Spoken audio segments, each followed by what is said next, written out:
everyone, welcome to our YouTube channel. I'm Dr. Ashwati. Students, in this lecture, I'm going to start with comparative political analysis. So in comparative political analysis, you must have seen a section on revolution. So I'm not going to the older revolutions that happened, like the French Revolution or the American Revolution, the Russian Revolution or the Chinese Revolution or the Cuban Revolution. These revolutions actually meant about like completely changing the state structure itself, and it brought about severe changes. But in this lecture, I'm going to take up something which is more contemporary and which happened. Let's say that it is a kind of a revolution that happened in the 21st century. Or it had like started, or let's say that it had its origins to that of the end of the Cold War. And this is not just about bringing a complete change to the social to the political structure, but this is about bringing change to the regime in power. So mostly these revolutions are like called as the color revolutions. So you can check out in Google also about the colored revolutions. So first we need to understand what do you mean by the color revolution, or what is revolution in sense, right?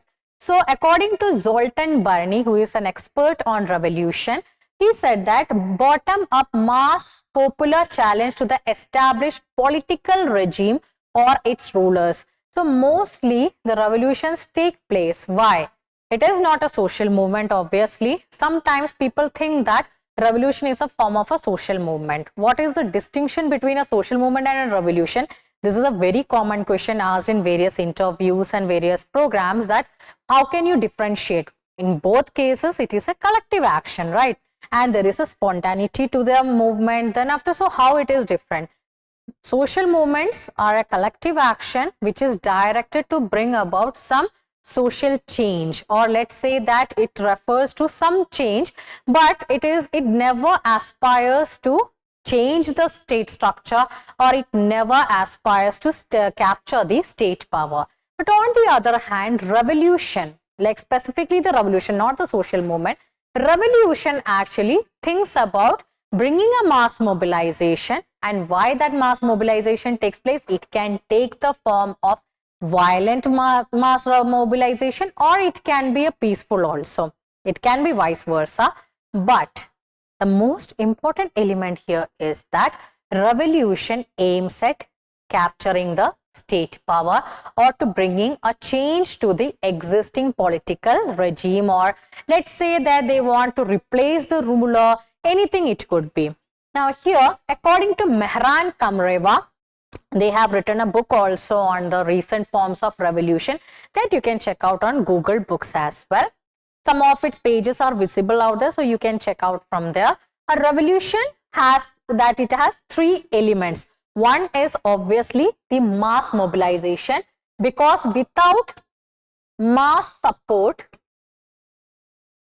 you cannot actually think about forming any form of, like, without mass support, you cannot think about creating a revolutionary ideology or anything, because you need people. Without people, how can you challenge the government itself? Now, second one is the state breakdown. That also happens here because of the chaos, because of the protest movements, because of the it may lead to rioting situation, it may lead to an action from the state, like police action or paramilitary action, whatsoever it can be. But such an act actually leads to the breakdown of the law and order situation. State breakdown, we can say that when we look at the state institutions are there. When we look at the state institutions, police, law and order, all these measures are, all these things are also the elements. Now, then after we have the third element out here, which means the revolutionary leaders. Now, what do you mean by the revolutionary leaders?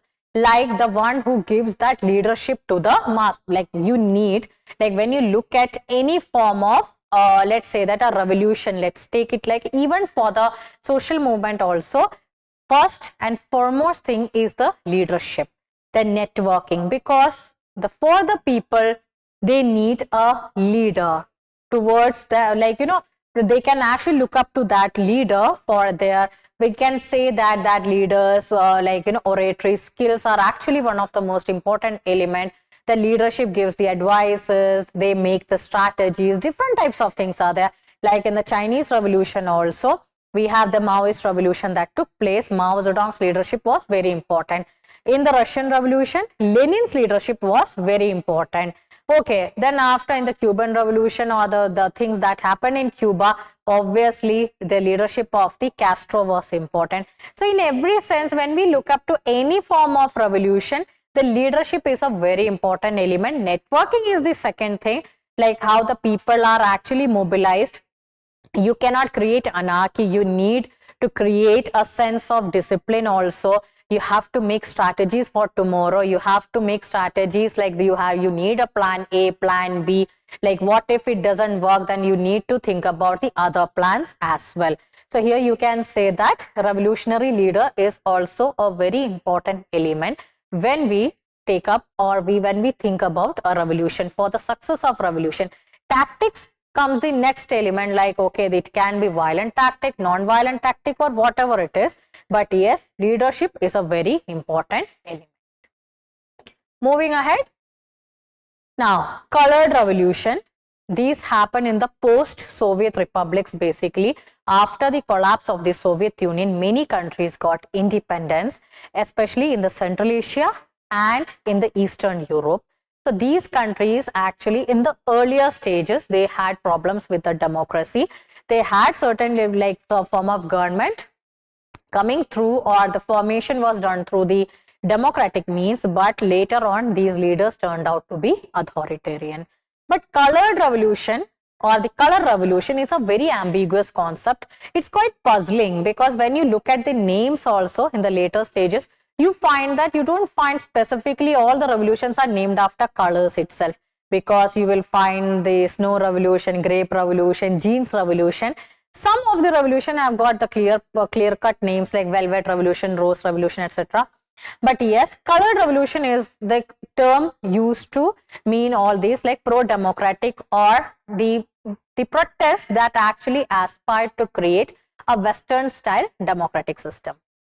Now they are pro-democratic protest in post-Soviet states and the Middle East. When we think about Middle East, the Arab states, in the West Asia as well as in the North African countries. They don't meet the threshold like revolutions of the previous centuries. Obviously, they did not talk about capturing the state power through violent means, or they wanted a democratic setup to be established in the place of the authoritarian, totalitarian systems. Some of these revolutions were successful in changing the political regimes as well, like where the people actually made through their protest, the existing leader had to resign and had to pave way for the formation of the democratic system in the country. So this led to the end of the authoritarian leaders' careers as well as. Okay. Now moving ahead. So here I have got a list of such colored revolutions along with the years and the country in which it happened.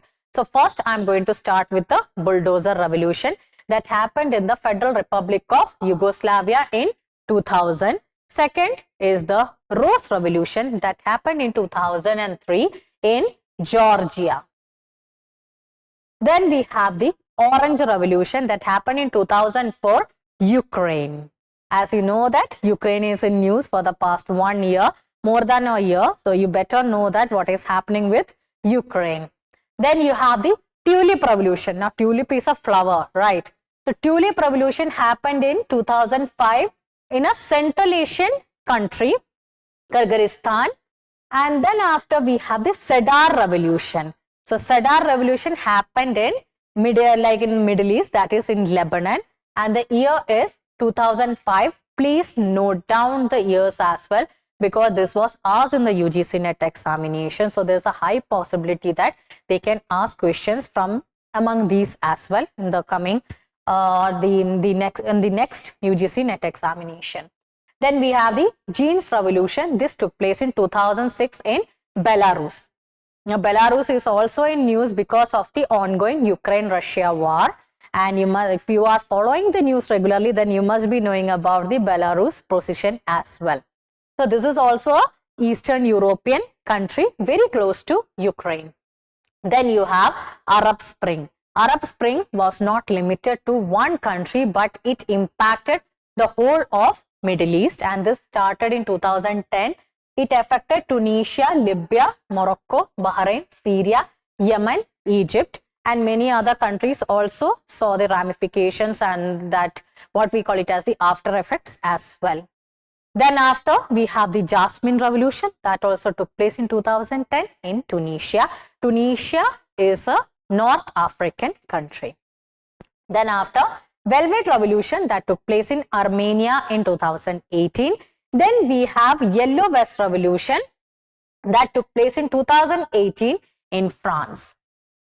So these are some of the latest, or we can say that contemporary forms of the revolution. They have more similarity to that of a social movement, but yes, we cannot completely equate them with the social movement, but the objective is to bring about Western style democratic setup, pro-people democratic setup, and the idea was to usurp the authoritarianism.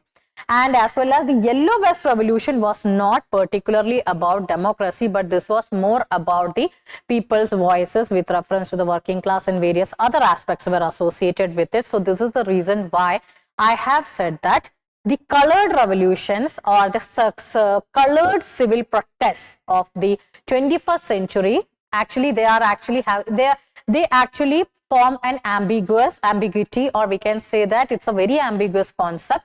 So here you find that there are various differences also, but yes, the idea is to bring about a popular regime in power, as well as addressing the problems of the post-industrial societies as well. So students, that's all in this lecture. Thank you for watching. See you in another lecture. Bye.